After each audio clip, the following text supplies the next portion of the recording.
আসসালামু আলাইকুম এভরিওয়ান, সবাই কেমন আছেন? Welcome to my Irene lifestyle.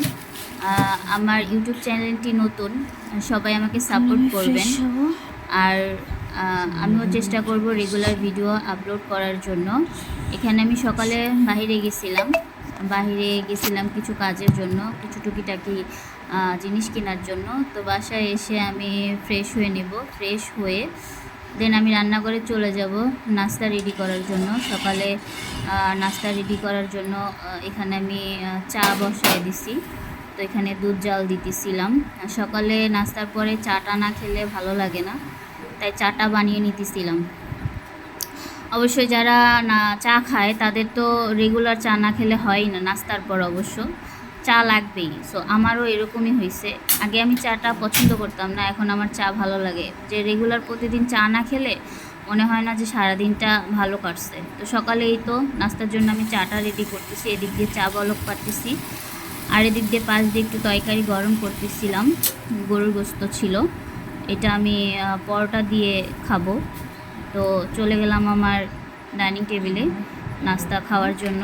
এখানে যে আগের থেকে পরোটা ভেজে রাখা আছে, এই যে গরুর গোস্তটা দিয়ে এখন পরোটা খাবো। পরোটার সাথে গরুর গোস্তের কম্বিনেশন কেমন লাগে অবশ্যই জানাবেন। আমি কিন্তু খাই, ইভেন আমি চায়ের সাথে পরোটাও খাই। তো চায়ের সাথে পরোটাও কিন্তু অনেক মজা করে নাস্তার পরে খাবো। দেখতেছেন আমি চাটা রেডি করে আমি এখন পরোটা দিয়ে খাবো।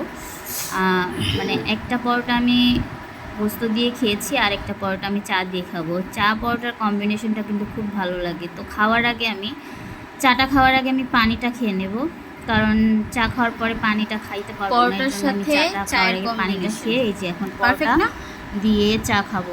পরোটা দিয়ে চা খেতে কিন্তু খুবই ভালো লাগে।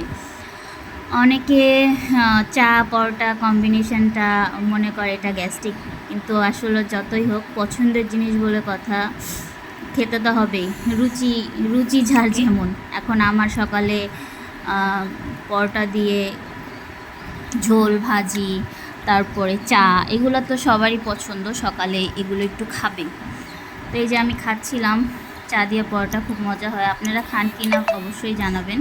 আর আমার ভিডিওটাকে কোথা থেকে দেখছেন অবশ্যই কমেন্ট করে বলে দিন।